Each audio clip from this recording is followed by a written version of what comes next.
Hello दोस्तों, welcome in discover Rajasthan. देखो, last lecture में हमने हस्तकला के बारे में पढ़ा था। ठीक है, जहाँ की भी हस्तकला थी, जो भी थी, थेवा कला, ब्लू पोट्री हमने करी थी अच्छे से। आज हम चित्र शैली ले रहे हैं। ठीक है, चित्र शैली बहुत इंपॉर्टेंट टॉपिक है। हर एग्जाम के अंदर कम से कम 2 या 3 क्वेश्चन इस टॉपिक के अंदर से आते ही आते हैं, आपको मिलेंगे। और जो आपका लेटेस्ट जो सीईटी का एग्जाम हुआ था ग्रेजुएशन लेवल का, तो उसके अंदर भी चित्र शैली के क्वेश्चन आए थे। ठीक है, देखो, जो चित्र शैली है उसको हम 2 पार्ट में कंप्लीट करेंगे। आज हम सिर्फ इसमें क्या है कि चित्र शैली है जो राजस्थान की, उसको स्कूलों में डिवाइड किया गया है, जैसे मेवाड़ स्कूल, मारवाड़ स्कूल, हाड़ौती, ढूंढाड़ी। ठीक है, तो जैसे तो आज हम मेवाड़ और मारवाड़ स्कूल के अंदर जो जो आएगी, उदयपुर, नाथद्वारा, ठीक है, प्रमुख चित्र शैलियाँ पढ़ेंगे, उनके बारे में जानेंगे।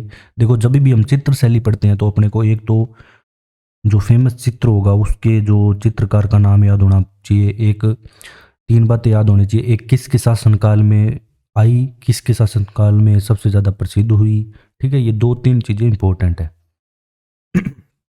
देखो, जब सबसे पहले हम अगर चित्र शैली पढ़ते हैं तो प्रारंभ जानेंगे कब से होता है। देखो, मध्य पाषाण काल से जो चित्र शैली का प्रारंभ हो गया था। यहाँ पे अभी हम सिर्फ चित्र शैली की बात कर रहे हैं। ठीक है, और ये क्वेश्चन जो इंडिया लेवल के जीके आता है उस पर बहुत बार पूछा जाता है कि भारत में चित्रकला का स्वर्ण काल किसके काल को कहा जाता है। तो जो जहांगीर का समय है उसके भारत को चित्रकला का स्वर्ण काल कहा जाता है। और भारत में जो चित्रकारी के पितामह है वो किसे, रवि वर्मा, राजा रवि वर्मा भी इनको कहा जाता है। रवि वर्मा जो कि केरल राज्य से संबंधित है, इन्होंने महाराणा प्रताप का चित्र बनाया था। ठीक है, प्रताप का। इसके बाद देखो, राजस्थानी चित्रकला के आधुनिक जनक किसे कहते हैं। आधुनिक अगर आपसे जनक पूछा जाए तो वो कहते हैं कुंडल लाल मिस्त्री को, मिस्त्री। ठीक है, राजस्थान में चित्रकला का प्रारंभ वैसे तो 15वीं शताब्दी से माना जाता है, प्रॉपर तरीके से बात कही गई है, लेकिन इस पहले भी हो गया था। ठीक है, इससे पहले भी। और ये वाला तो पॉइंट ज़्यादा इंपॉर्टेंट है। देखो, ठीक है, ये बड़ा इंपॉर्टेंट कर लेना मोस्ट। इसमें क्या कहा गया है कि राजस्थानी चित्र शैली का सबसे पहला वैज्ञानिक विभाजन, चित्र शैली का सबसे पहले वैज्ञानिक विभाजन किसने किया। ये आनंद कुमार स्वामी द्वारा किया गया था 1916 ईस्वी के अंदर। और इनकी पुस्तक का नाम भी आपसे पूछा जा सकता है, जिसका नाम है राजपूत पेंटिंग्स। तो आपसे ये भी पूछा जा सकता है कि राजपूत पेंटिंग किसकी पुस्तक है, तो आनंद कुमार स्वामी की। ठीक है, इन्होंने क्या किया था, इन्होंने राजस्थानी चित्र शैली का सबसे पहले वैज्ञानिक विभाजन किया था। देखो, ये जो सारी चीज़ें हैं राजस्थान जी की आपको कम से कम 4 से 5 बार रिवीजन के बाद ही याद होगी। ठीक है, क्योंकि आप ट्रिक बनाने को तो कितनों की ट्रिक बनाओगे, हर कोई चीज़ की ट्रिक पॉसिबल नहीं है। ठीक है, तो ये रिवीजन से प्लस में आप जो टेस्ट क्विज दोगे तो उससे ज़्यादा इंप्रूवमेंट होगी आपकी राजस्थान जी के। अब राजस्थानी चित्रकला की जन्मभूमि ये क्वेश्चन एग्जाम में बहुत बार आ चुका है कि राजस्थान चित्रकला की जन्मभूमि कौन सी है। तो राजस्थानी चित्रकला की जन्मभूमि मेवाड़ है। ठीक है, जिसे पहले मेदपाट भी कहते थे। ठीक है, मेवाड़। और जो मेवाड़ चित्र शैली है ना, वो अजंता की परंपरा को उसने आगे बढ़ाया है। अजंता एलोरा की गुफाओं में आपने वहाँ पे देखा होगा चित्र शैली के बारे में, तो उनकी परंपरा को आगे बढ़ाया गया है।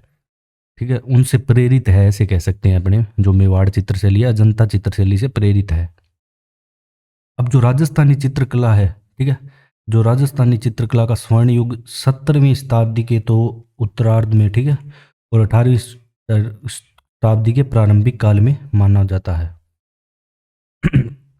ये राजस्थानी कला का स्वर्ण युग है। अब देखो, बैराट सभ्यता जयपुर में अनेक चित्र भी मिले थे। ठीक है, जो बैराट सभ्यता की खोज हुई थी, जो जयपुर के अंदर है बैराट सभ्यता, जो प्राचीन युग की यहाँ पे मिली थी चित्रशाला। ठीक है, और आलनिया कोटा में 5000 ईसा पूर्व के चित्र मिले हैं। ठीक है, और दर भरतपुर में पक्षियों के चित्र मिले हैं। ये पुरानी बात कर रहे हैं हम, अभी की चित्रशैली की बात नहीं कर रहे। ठीक है, ये ध्यान रखना। जो राजस्थानी चित्रशैली है इसका सर्वप्रथम नाम किसने दिया था, तो रामकृष्ण दास द्वारा इसका नाम दिया गया था। ठीक है, अब हमने चलते हैं नेक्स्ट। देखो, 10 वैकल्पिक सुप्त ओद नियुक्ति कृति, ये राजस्थान का सबसे प्राचीन चित्र है, जो कि जैसलमेर में सुरक्षित है अभी तक। 1060 ईस्वी में यह बना था। ठीक है, 10 वैकल्पिक सुप्त और ओद नियुक्ति कृति ये 2 है। ठीक है, और भौगोलिक व सांस्कृतिक आधार पर राजस्थानी चित्रकला को, वही मैंने आपको जो प्रारंभ में बताया कि 4 भागों में बाँटा गया है, मेवाड़ स्कूल, मारवाड़ स्कूल और हाड़ौती और ढूंढाड़, ठीक है। मेवाड़ के अंदर सबको पता है चावंड, उदयपुर, नाथद्वारा, देवगढ़ की मुख्यतः हम पढ़ेंगे और इसके अलावा भी कुछ जो होगी तो मारवाड़ के अंदर जोधपुर, बीकानेर, किशनगढ़ की पढ़ेंगे, ठीक है। हाड़ौती के अंदर बूंदी, कोटा की, ढूंढाड़ के अंदर आमेर, जयपुर, अलवर, उनियारा और शेखावटी की। तो सबसे पहले हम बात करेंगे मेवाड़ स्कूल की, ठीक है।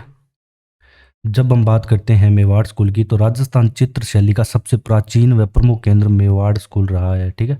तो सबसे प्राचीन व प्रमुख केंद्र मेवाड़ स्कूल रहा है और अजंता शैली का इस पे प्रभाव पड़ा है मेवाड़ स्कूल पे। अब इस जो मेवाड़ स्कूल है इसमें सबसे प्राचीन ग्रंथ कौन सा था? तो ये जब हम राजस्थान का इतिहास पढ़ रहे थे तो हमने पढ़ा था कि श्रावक प्रतिक्रमण सूत्र चूर्णी, ये तेज सिंह के समय लिखा गया था। ये तेज सिंह शासक है, ठीक है। लिखा किसने था? कमल चंद ने लिखा था। ताड़पत्रों पर चित्रित था ये, ठीक है। तो सबसे संस्कृत में है, साथ में ये भी ध्यान रखना, सबसे प्राचीन ग्रंथ है जो चित्रित ये है श्रावक प्रतिक्रमण सूत्र चूर्णी, ठीक है। तो ये भी एक साक्ष्य मान सकते हैं क्योंकि ये चित्रित था। देखो चित्र शैली क्या होती है? लिपि नहीं चित्र स्वरूप में कुछ भी कहा गया हो तो उसे चित्र कला ही माना जाएगा। अब देखो सुपार्श्वनाथ चरित्रम भी है जो कि देवकुल पाठक द्वारा देलवाड़ा सिरोही के अंदर मोक्कल के समय मिला था, ठीक है। जैन व गुजराती शैली इसके अंदर यूज ली गई थी। सुपार्श्वनाथ चरित्रम 1422 ईस्वी। इसके बाद जो भागवत पुराण है इसका पारिजात अवतरण किया था नाना राम ने, ठीक है। ये इंपॉर्टेंट है, ये ध्यान रखना। भागवत पुराण का जो पूरा चित्रण है ये किसके द्वारा, मतलब पारिजात अवतरण नाना राम के द्वारा 1540 ईस्वी में किया गया था। तो नाना राम बहुत इंपॉर्टेंट मेवाड़ स्कूल के चित्रकार आप मान सकते हो। महाराणा प्रताप के समय जो डोला मारू का चित्रण हुआ था, ठीक है, ये भी फेमस है डोला मारू। यहाँ पे मैं डोला मारू चित्र शैली की बात कर रहा हूँ, आप जो समझ रहे हो उसकी मैं बात यहाँ पे नहीं कर रहा, ठीक है। 1592 ईस्वी में हुआ था। अमर सिंह के समय यहाँ पे रागमाला जो प्रमुख ग्रंथ है वो निसारदीन द्वारा लिखा गया था। ये चित्रित ग्रंथ है, ठीक है। क्योंकि हम चित्र शैली की बात करते हैं, इसमें कोई लिखित ग्रंथ की बात नहीं कर रहे, ठीक है। 1651 ईस्वी में देखो चित्तौड़गढ़ में मनोहर नामक चित्रकार ने रामायण की सचित्र रचना की थी, ठीक है। चित्तौड़गढ़ में मनोहर नामक चित्रकार ने रामायण की। और स्वर्ण युग जब मेवाड़ का आएगा तो महाराणा जगत सिंह प्रथम के काल को कहा जाएगा। और महाराणा भीम सिंह के समय भित्ति चित्रों का प्रचलन बढ़ा था। महाराणा जब अब ऐसे पूछ ले कि प्रचलन भित्ति चित्रों का कब बढ़ा था? महाराणा भीम सिंह के समय, ठीक है। देखो भित्ति चित्र में क्या होता है कि दीवारों वगैरह पे, हवेलियों पे अंदर जो शिकार वगैरह के चित्र है और अन्य भी चित्र दर्शाए जाते थे उन्हें। अब देखो उपशैलियाँ हैं मेवाड़ की, जो हम पढ़ेंगे उदयपुर, नाथद्वारा, ऊपर पढ़ी वही बात आएगी मेन तो, ठीक है। अभी हमें उदयपुर शैली देख लेते हैं। चित्र शैलियों की जननी है, सेम वही बात। अब इसके ये विषय दिए गए हैं, ठीक है। अब ये इतने सारे विषय तो याद नहीं हो सकते, इसमें जो इंपॉर्टेंट होंगे वो मैं आपको बताता जाऊंगा। देखो उदयपुर चित्र शैली के अंदर जो मेन विषय है, मतलब इन टॉपिक पे लिखा जाता था। देखो चित्र जो बनता था, कहानियां चित्रों के द्वारा कही जाती थी, ऐसे कह सकते हैं अपने। देखो रसिक प्रिया, कदम वृक्ष, आम वृक्ष, कोयल, सारस, बादल युक्त। तो ये वाली बात याद रखना कि बादल युक्त नीला आकाश किस चित्र शैली की प्रमुखता है, ठीक है, विषय है, ठीक है। तो ये आपको याद रखना है, बादल युक्त नीला आकाश उदयपुर चित्र शैली की विशेषता है। गालों तक जुल्फें, ठीक है, लंबी मूछें, लताएं, वृक्ष, गीत गोविंद, 12 मासा, ठीक है, ये तो 2-3 सब में आ जाएगा। और मछली नुमा आंखें, ठीक है। ये दो बात याद रख लेना, एक तो मछली नुमा आंखें और बादल युक्त नीला आकाश। इसके अंदर एक पंचतंत्र भी लिखा गया था, ठीक है, जो विष्णु शर्मा द्वारा, सबको पता है कि पंचतंत्र विष्णु शर्मा द्वारा रचित है। और इसमें जो प्रमुख रंग है उदयपुर चित्र शैली में वो लाल, पीले और नीले यूज किए गए हैं मुख्य रूप से। देखो देखो ये चित्र ऐसे वैसे नहीं होते थे। ये जो चित्र शैली होती है इनको इस तरीके से उकेरा जाता है ताकि ये एकदम देखने में ऐसे लगे कि आपको असली है। अभी ये जैसे कुछ भी दीवार पे बना दिया तो आपको ऐसे लगेगा कि ये अभी बाहर आने वाले हैं, सजीव लगेंगे आपको हर चित्र, मतलब निर्जीव नहीं लगेंगे कुछ भी। इस तरीके थे। बहुत जाने माने चित्रकार थे सभी। अब देखो पुस्तक पंचतंत्र की, अगर आपसे ऐसे पूछ ले कि पंचतंत्र की पुस्तक, तो ये तो विष्णु शर्मा द्वारा लिखी गई थी, ठीक है। इसमें एक पात्र होते हैं कलीला दमना, ठीक है। इसका चित्रण किया था किसने? नीरुद्दीन ने। कलीला दमना का चित्रण किसने किया? आपको तो ये पता होना चाहिए, नीरुद्दीन ने। ये चीज़ आपके यहाँ पे इंपॉर्टेंट हो जाती है। तो कलीला दमना का चित्रण किया था नीरुद्दीन ने। अब इसके हम जो प्रमुख चित्रकार है वो देखेंगे कि कौन कौन से उदयपुर शैली में प्रमुख चित्रकार रहे हैं। देखो जो प्रमुख चित्रकारों में है, देखो साहिबुद्दीन, साहबदीन है ये, ठीक है, ध्यान रखना, साहबदीन, मेवा मोहन राम कृपा, शाह उमरा, कमाल चंद्र, हीरानंद, चौकस, जगन्नाथ, कृपाराम, नसीरुद्दीन, बेरूराम और जीवाराम। इसके अंदर आपको एक तो ये नसीरुद्दीन याद रखना है, एक साहिबुद्दीन याद रखना है। इसमें क्या किया, ऐसे क्वेश्चन आता है 3-4 चित्रकार के नाम दे देता है एक साथ, जैसे साहिबुद्दीन, मेवा मोहन राम, शाह उमरा, ठीक है, ऐसे दे देगा, बोलेगा ये किस चित्र शैली से संबंधित है, तो आपको पता होना चाहिए उदयपुर चित्र शैली से संबंधित है। इसके बाद देखो अजंता चित्र शैली का इस पे प्रभाव पड़ा, ये वही बात है स्वर्ण युग की। जब हम बात करेंगे उदयपुर की, स्पेशल हम यहाँ पे उदयपुर की बात कर रहे हैं, ध्यान रखना। आप अपने मेवाड़ से आगे बढ़ के उदयपुर में आ गए हैं, आता मेवाड़ के अंदर ही है लेकिन अपने और इसके अंदर जा रहे हैं। तो जगत सिंह प्रथम इसका स्वर्ण कला, इसने कला विद्यालय भी यहाँ पे बनवाया था। आपसे पूछा जा सकता है कि चित्तेरों की ओवरी कहाँ पे है, और इस चित्तेरों की ओवरी को है ना तस्वीरों का कारखाना भी कहा जाता था। और राजा महाराजाओं के चित्र किस चित्रकार ने, साहबदीन ने राजा महाराजाओं के चित्र भी बनाए, ठीक है। अब हम बात करेंगे प्रमुख नाथद्वारा शैली की, जो कि राजसमंद के अंदर है नाथद्वारा, ठीक है। नाथद्वारा शैली में हम पढ़ेंगे कि प्रारंभ किस समय हुआ। देखो नाथद्वारा शैली का प्रारंभ राज सिंह के शासनकाल को हुआ और इसी को ही स्वर्णकाल भी कहा गया। जो नाथद्वारा शैली है ना, ये श्री कृष्ण जी के ऊपर फोकस है मेन, मतलब इनकी श्री कृष्ण जी की थीम मतलब यही है इसमें, ठीक है, क्योंकि श्रीनाथ जी का मंदिर श्री कृष्ण को समर्पित है। यहाँ पे मूर्ति 10 फरवरी 1672 ईस्वी को लगाई गई थी। और वल्लभ संप्रदाय की, पुष्ट मार्गीय संप्रदाय की प्रमुख पीठ, ठीक है, जिसे वल्लभ संप्रदाय भी कहते हैं, तो ये भी यहाँ पे इसका प्रभाव भी पड़ा है। धार्मिक प्रभाव सबसे ज़्यादा नाथद्वारा शैली पे पड़ा है। अगर आपसे ऐसे पूछा जाए कि धार्मिक प्रभाव चित्र शैली पर सबसे ज़्यादा किस पे, नाथद्वारा शैली पे पड़ा है, ठीक है। अब इसके अंदर जो प्रमुख रंग है वो पीला व हरा है, 2 ही रंग है, याद रखना आपको। देखो जो 2 रंग है वो है पीला और हरा, ठीक है, 2 ही रंग ज़्यादा इसमें यूज किए गए हैं, ठीक है। और चकोरनुमा आंखें, आंखें चकोरनुमा बनाई गई हैं। मोर, गाय, केले के वृक्ष और सघन वनस्पति, ठीक है। तो इसमें ये जो 2 बातें हैं ना, केले के वृक्ष और सघन वनस्पति, ये आप मोस्ट इंपॉर्टेंट है, ये आपको याद रखनी है। ये एग्जाम में पूछा जा सकता है कि केले के वृक्ष और सघन वनस्पति के चित्र, मतलब जो चित्र शैली में कहाँ पे यूज किए गए हैं, तो ये नाथद्वारा शैली के अंदर यूज किए गए हैं। श्री कृष्ण व यशोदा के सर्वाधिक यहाँ पे आपको चित्र देखने को मिलेंगे नाथद्वारा शैली के अंदर। व्यवसायिक चित्र अब देखो जब हमने अभी लास्ट हस्तकला का टॉपिक किया था तो हमने पिछवाइयाँ पढ़ी थी नाथद्वारा की, प्रसिद्ध है, क्योंकि ये बाद में देखो कपड़े वगैरह पे भी ये श्री कृष्ण जी और इनके चित्र उकेरने लगे थे। बाद में ये व्यवसायिक चित्रकला की ओर अग्रसर हो गई थी, ठीक है। एक टाइम ऐसा आया था कि बाद में ये व्यवसाय बन गया था, व्यवसायिक चित्रकला की ओर अग्रसर हो गई थी, ठीक है, जो कि अभी भी कंटिन्यू चल रहा है। अब इसके जो प्रमुख चित्रकार हैं, ठीक है, इसमें तो कम ही आपको याद रह सकते हैं आराम से, और 2 महिला चित्रकार है वो जरूर याद रखने हैं। देखो नारायण चतुर्भुज, रामलिंग, उदयराम, देवकृष्ण, हरदेव, हीरालाल, विट्ठल, भगवान, ठीक है, ये है नारायण चतुर्भुज, मोस्ट इंपॉर्टेंट है, याद रखना आप। और जो महिला चित्रकार है वो कमला व इलायची है। तो कमला व इलायची अगर आपसे पूछा जाए तो किस चित्र शैली से संबंधित है, तो आपका आंसर आएगा नाथद्वारा चित्र शैली से वो महिला चित्रकार कमला व इलायची संबंधित है। अब हम पढ़ेंगे देवगढ़ राजसमंद की चित्र शैली, ठीक है, देवगढ़ भी राजसमंद में है, नाथद्वारा भी राजसमंद में।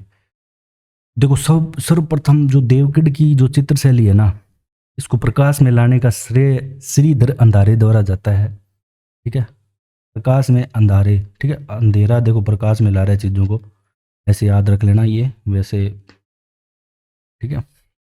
सर्वप्रथम चित्र शैली को प्रकाश में देवगढ़, अगर आपसे ऐसे एग्जाम में ऐसे क्वेश्चन आएगा कि देवगढ़ चित्र शैली को सर्वप्रथम प्रकाश में लाने का श्रेय किसको को जाता है, तो श्रीधर अंधारे।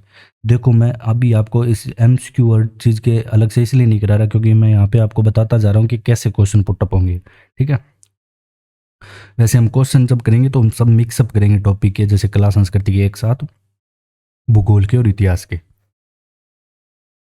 अब देखो जो देवगढ़ शैली है इसका जन्म कब हुआ, मतलब कब से स्टार्ट हुई, ये 1680 रावत द्वारिका दास चूड़ावत के समय।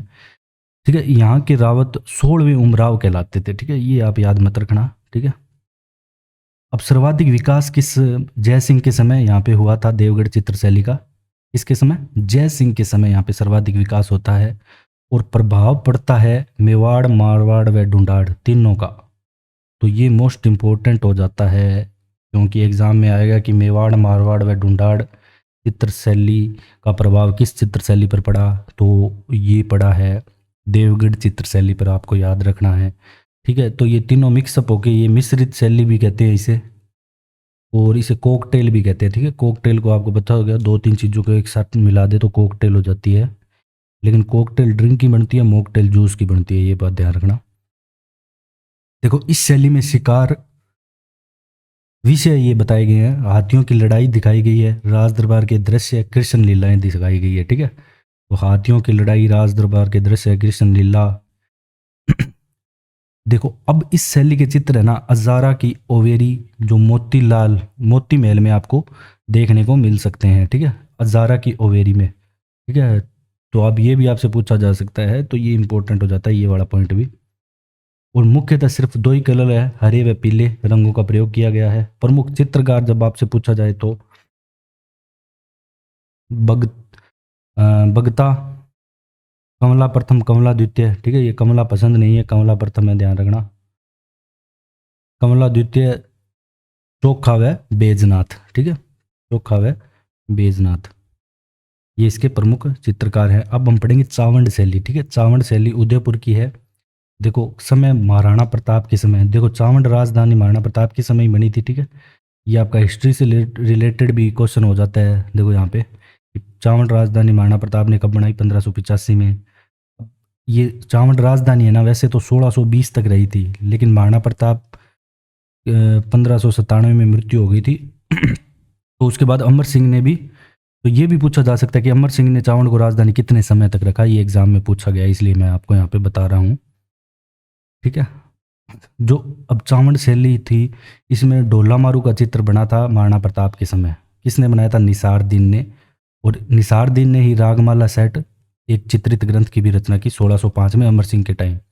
रागमाला सेट तो ये अमर सिंह के टाइम बनाता है, ढोला मारू बनाता है महाराणा प्रताप के समय 1592 ईस्वी के अंदर। ठीक है, देखो अब हम बात करेंगे मारवाड़ स्कूल की। ठीक है, ये मेवाड़ स्कूल हमारा कंप्लीट हो जाता है, अब हम मारवाड़ स्कूल की बात करते हैं। देखो सबसे जो मारवाड़ स्कूल है, इसके अंदर प्रेमाख्यान, मतलब जो रासलीला वगैरह का ज़्यादा मतलब चित्रण किया गया है मारवाड़ स्कूल में। और जो प्रमुख रंग है वो लाल व पीले यूज किए गए हैं, लाल व पीले।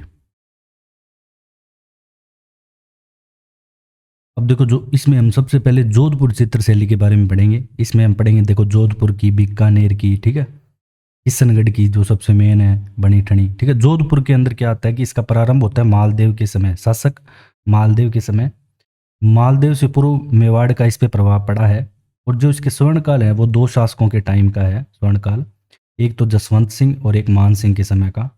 ठीक है, ये जोधपुर चित्रशैली की थोड़ी विशेषता अभी और देखेंगे। देखो 19वीं शताब्दी में मारवाड़ नाथ संप्रदाय से प्रभावित था। ठीक है, नाथ संप्रदाय की यहाँ पे प्रमुख पीठ भी है, ये भी याद रखना आप।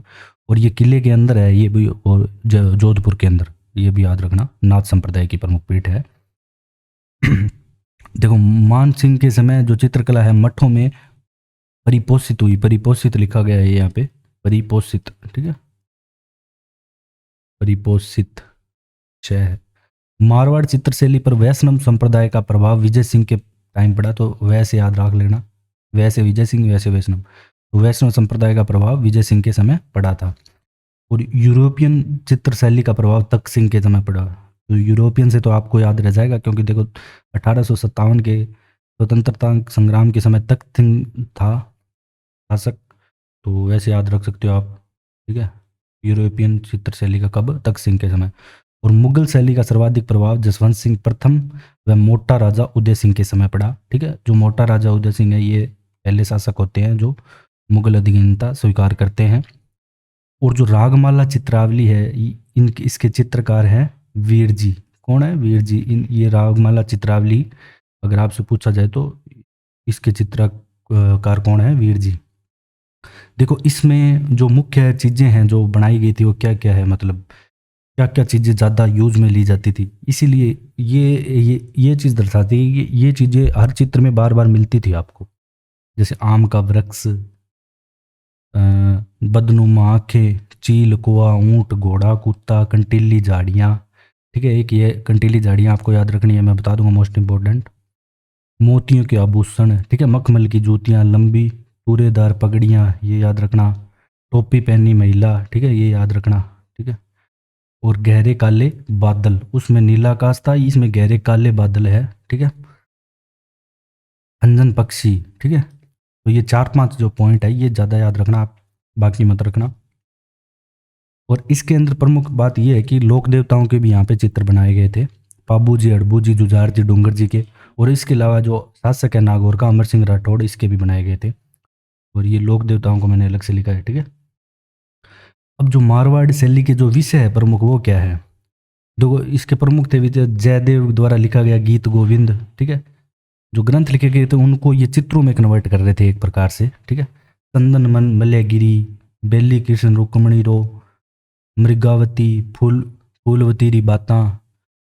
ठीक है, मधु मालती, बारह मासा, ढोला मारूरा दुआ, रसराज, रसिक बरिया, ये सब इसके प्रमुख विषय हैं जोधपुर चित्र शैली के। प्रमुख चित्रकार की जब हम बात करेंगे यहाँ पे तो वीर जी भाटी, ठीक है, काला रामू, रतन जी भाटी, अमरदास, सज्जू, याद रखना। भूत, देखो भूत भी यहाँ पे चित्र बना के जाता था, पता ही नहीं लगता किसी को।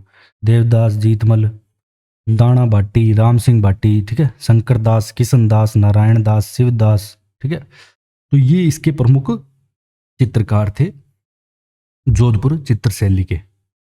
अब हम बात करेंगे किशनगढ़ चित्र शैली की। देखो किशनगढ़ की बहुत इंपॉर्टेंट हो जाती है, क्योंकि इसमें जो बनी ठनी है वो बनती है, जिसे राजस्थान की मोनालिसा भी कहते हैं। देखो इस चित्र शैली को सबसे पहले तो आपसे ये क्वेश्चन पुटअप होगा कि इस चित्र शैली है जो किशनगढ़ चित्र शैली है, इसको प्रकाश में लाने का श्रेय किसको जाता है? तो इसको प्रकाश में लाने का श्रेय जाता है एरिक डिक्सन व फयाज अली, दोनों को। ठीक है, तो मुख्यतः तो एरिक डिक्सन ही आता है ऑप्शन में, दोनों भी आ सकते हैं, तो एरिक डिक्सन या फयाज अली। और जो किशनगढ़ शैली का स्वर्ण काल है वो सावंत सिंह के समय है। इसे सावंत सिंह अपने, इसका नाम नागरी दास भी है, इसे कहते थे। ये नागरी दास नाम से अपनी जो भी है कृतियां लिखता था। ठीक है, और जो मुख्य इसमें जो रंग यूज किए हैं वो श्वेत व गुलाबी हैं, तो इसलिए रंग इंपॉर्टेंट हो जाता है क्योंकि सबसे डिफरेंट कलर यहाँ पे यूज हो रहे हैं।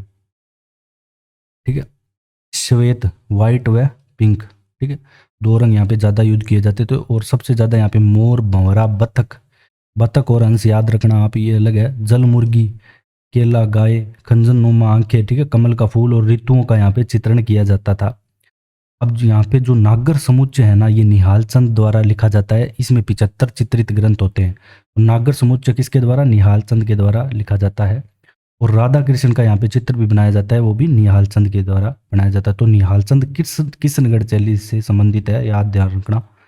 देखो चांदनी रात की संगीत गोष्ठी, ठीक है, ये अमर सिंह बनाता है। दीपावली व सांझी का चित्र ये सावंत सिंह बनाता है खुद। और यहाँ पे देखो सूरध्वज, अमीर चंद धन्ना, लाडली दास, रामलाल, सीताराम, ठीक है, नगराम, नानकराम, ये यहाँ के किशनगढ़ शैली के प्रमुख चित्रकार हो जाते हैं। ठीक है, ये हो जाते प्रमुख चित्रकार। इसके बाद हम बनी ठनी की बात करेंगे। इसके अंदर ये किशनगढ़ ही चल रही है। देखो सावंत सिंह की जो प्रेमिका थी रसिक प्रिया, ठीक है, सावंत सिंह उस समय शासक था, तो इसकी प्रेमिका थी रसिक प्रिया, जिसके लिए सावंत सिंह नागरीदास नाम से कविता लिखते थे। ठीक है, अब ये तो कविता लिखता था, और इसने अपने जो दरबारी था चित्रकार मोरध्वज निहालचंद से ये रसिक प्रिया का राधा नाम से चित्र बनाया था। ठीक है, मतलब रसिक प्रिया का राधा नाम से चित्र बनाया था। और उसकी जो विशेषताएं हैं, मतलब ये बताता गया भाई ऐसे ऐसे बनाते जाओ। अभी बताता हूँ मैं आपको आगे, एक सेकंड।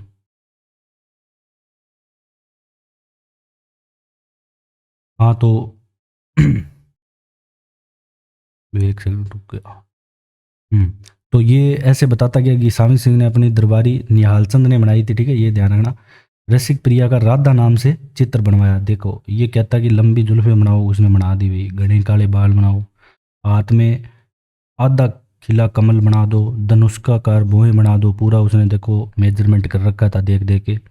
नाक में सुंदर आभूषण बेसरी। ठीक है, तो यहाँ पे आपका एक और क्वेश्चन बन जाता है, बेसरी आभूषण कहाँ पे पहना जाता है? नाक में पहना जाता है, ध्यान रखना बेसरी। ठीक है, ये पूछा भी गया एग्जाम में।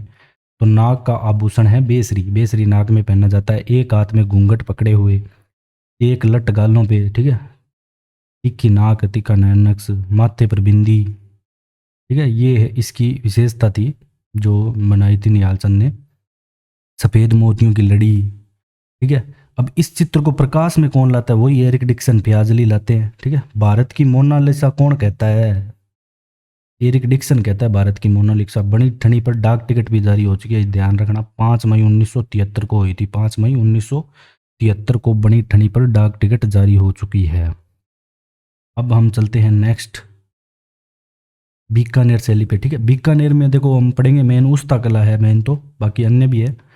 प्रारंभ 16वीं सदी के अंत में होता है बीकानेर में। बीकानेर शैली के उद्भव का श्रेय उस्तादों को जाता है। ठीक है, जो अब एक है ना इंपॉर्टेंट ये आ जाती है, बुक है एक, art and architect of Bikaner. ये हरमन गोड्स द्वारा लिखी गई थी। ये जिक्र करता है उस्ता कला का। ठीक है, मुगल शैली का प्रभाव देखो कल्याणमल के समय से स्टार्ट हो गया था, लेकिन सर्वाधिक मुगल प्रभाव आपको राय सिंह के समय देखने को मिलेगा, जो बीकानेर की चित्र शैली है उसके अंदर। ठीक है, राय सिंह के समय आपको सर्वाधिक प्रभाव देखने को मिलेगा। अब हम बात करें स्वर्ण काल की, मतलब अब ये तो प्रभाव हो गया। अगर आप पूछे कि सबसे ज़्यादा डेवलपमेंट अनूप सिंह के समय हुआ था बीकानेर चित्र शैली का। उस्ता कला ये लाहौर से लाए थे, ऊँट की खाल पर चित्रांकन को उस्ता कला कहते हैं। इसको हमने पढ़ा था अभी लास्ट लेक्चर में ही। देखो इस शैली में मुगल व दक्कन शैली का समन्वय है। ठीक है, और इसके बाद हम देख लेते हैं, 1 सेकेंड।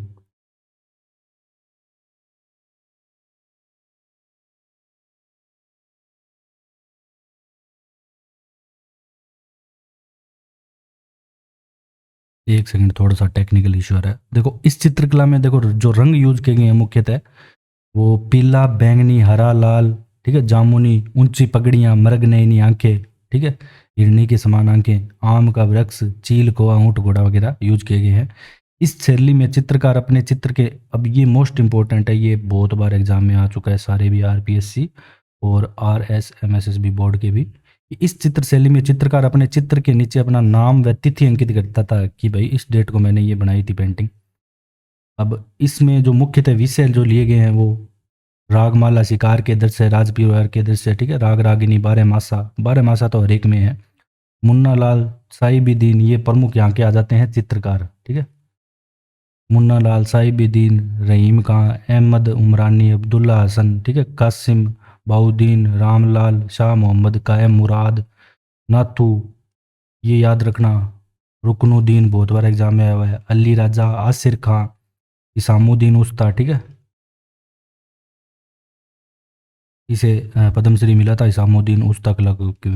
अब हम बात करेंगे जैसलमेर चित्र शैली की। ठीक है, जो जैसलमेर चित्र शैली है ये प्रारंभ हर्राज भाटी के टाइम में थी, स्वर्णकाल अक्खे सिंह भाटी के टाइम। ठीक है, इस चित्रकला में मुख्यतः जो लोधरवा की राजकुमारी है मूमल और अमरकोट के राजा महेंद्र की प्रेम कहानी के व्याख्यान होते हैं। ठीक है, और इस चित्र शैली का किसी चित्र शैली पर प्रभाव भी नहीं पड़ा। अब हम बात करेंगे नागौर चित्र शैली की। ठीक है, जो नागौर चित्र शैली है ये 18वीं सदी में प्रारंभ होती है और भित्ति चित्र शैली के लिए प्रसिद्ध है नागौर की, याद रखना। और अगर आपसे ये भी इंपॉर्टेंट हो जाता है, बिल्कुल एकदम फीके रंग, उदास रंगों का प्रयोग कहाँ पे होता था नागौर चित्र शैली में? पारदर्शी वेशभूषा, वृद्ध व्यक्ति के चेहरे पर झुर्रियां, सफेद मूछें, छोटी आंखें। ठीक है, ठीक है, पारदर्शी वेशभूषा, बुड्ढे के बारे में जो भी होगा वो नागौर चित्र शैली में आएगा। नागौर दुर्ग स्थित महलों में देखो पैदल, घुड़सवार, हाथी सवार, बेल बुंटे, जलकुंड में नहाती महिलाओं के भित्ति चित्रों का भी वर्णन है। और नागौर के अंदर है ना बादल महल है, सबको पता है बादल महल कहाँ पे, ये भी पूछा जाता है नागौर में। ठीक है, पंख लगी महिलाओं के चित्र, मतलब ठीक है, पापा की परियां यहाँ पे बना दी जाती थी। फारसी शैली के कपड़े यहाँ पे इनको पहनाए जाते थे। ठीक है, नागौर में ध्यान रखना बादल महल में पंख लगी महिलाओं के चित्र है। तो पंख लगी महिलाओं के चित्र कहाँ पे है? नागौर शैली के अंदर है, ये आपको याद रखना है। वो हमने चलते हैं नेक्स्ट। नागौर में देखो भित्ति चित्रों को सर्वाधिक बढ़ावा किसके समय मिला? तो वो मिला भगत सिंह के समय। तो ये हमारी जो मेवाड़ और मारवाड़ की है चित्र शैलियाँ, ये और इसके अंदर जो भी उप शैलियाँ हमने पढ़ी ये कंप्लीट होती है। अब हम नेक्स्ट लेक्चर में देखो ढूंढाड़ की करेंगे, हाड़ौती की करेंगे, ठीक है। तो चारों स्कूल कंप्लीट हो जाएंगे। तो अगर आपको हमारा कंटेंट पसंद आया है तो आप शेयर करें, सब्सक्राइब करें, और धन्यवाद हमें ज्वाइन करने के लिए, हमारी वीडियो देखने के लिए।